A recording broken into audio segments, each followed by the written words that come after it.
ပတ်စံရှာလို့ရတယ် Facebook page တစ်ခုမိမိကိုယ်တိုင်ဖွင့်နေ Facebook ကနေပတ်စံရှာခြင်းနဲ့မိတ်ဆွေတွေအတွက် Facebook page တစ်ခုကမရှိမဖြစ်လိုအပ်တဲ့အရာတစ်ခုဖြစ်ပါတယ်။ဒါကြောင့်ဒီဗီဒီယိုလေးမှာတော့ Facebook page တစ်ခုကိုမိမိကိုယ်တိုင်ဖွင့်တဲ့နည်းလေးကိုမျှဝေပေးပါမယ်။ပထမဆုံးအနေနဲ့ကိုယ့်ရဲ့ဖုန်းထဲမှာရှိတဲ့ Facebook software လေးတွေကိုဝင်ပေးလိုက်ပါ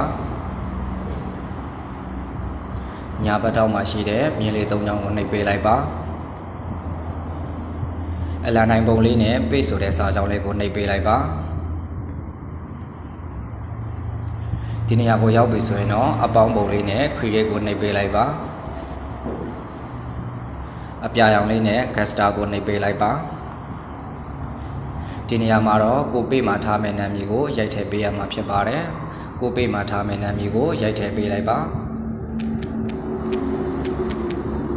ရိုက်ထည့်လို့ပြီးသွားပြီဆိုရင်တော့ next ကိုနှိပ်ပေးလိုက်ပါဒီနေရာမှာ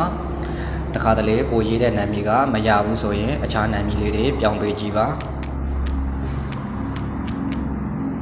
ပြီးတော့ရင်တော့ next ကိုနှိပ်ပေးလိုက်ပါဒီနေရာမှာတော့ကိုပေမှာတင်မဲ့အကြောင်းအရာနဲ့ကိုက်ညီတဲ့အချက်လက်လေးတွေကိုရွေးပေးရမှာဖြစ်ပါတယ်ကိုရဲ့ပေကဟာတာဗီဒီယိုတွေတင်မှာဆိုရင်တော့ဟာတာနဲ့ပတ်သက်တာလေးတွေရွေးပေးရမယ်ဈေးရောက်တာတွေတင်မှာဆိုရင်တော့ဈေးရောက်တာနဲ့ပတ်သက်တာကိုရွေးပေးရမှာဖြစ်ပါတယ်ကျွန်တော်ကတော့အလွယ်ကူဆုံး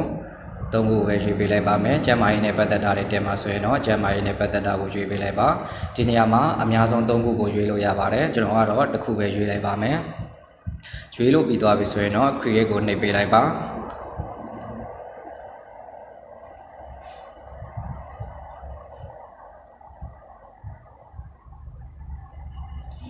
ဒီနေရာကိုရောက်ပြီဆိုရင်တော့ကျွန်တော်တို့ဈေးရောက်မဲ့သူတွေအတွက်ဆိုရင်တော့အပေါ်က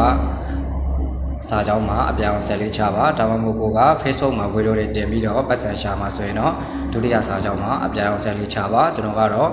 Facebook မှာဗီဒီယိုတွေတင်ပြီးတော့ပတ်စံရှာမှာဖြစ်တဲ့အတွက်ဒုတိယစာကြောင်းမှာအပြောင်းဆက်လေးချလိုက်ပါမယ်ပြီးသွားရင်တော့အပြောင်းရောက် continue ကိုနှိပ်လိုက်ပါ next ကိုနှိပ်ပေးလိုက်ပါဒီနေရာမှာကျွန်တော်တို့ကဓာတ်ပုံတွေတစ်ခါတည်းထည့်လို့လည်းရတယ်ဒါမှမဟုတ်ပြီးချက်မှာပြန်ထည့်လို့လည်းရပါတယ်ကျွန်တော်ကတော့ပြီးချက်မှာပြန်ထည့်မှာဖြစ်တဲ့အတွက် next ကိုပဲနှိပ်ပေးလိုက်ပါမယ်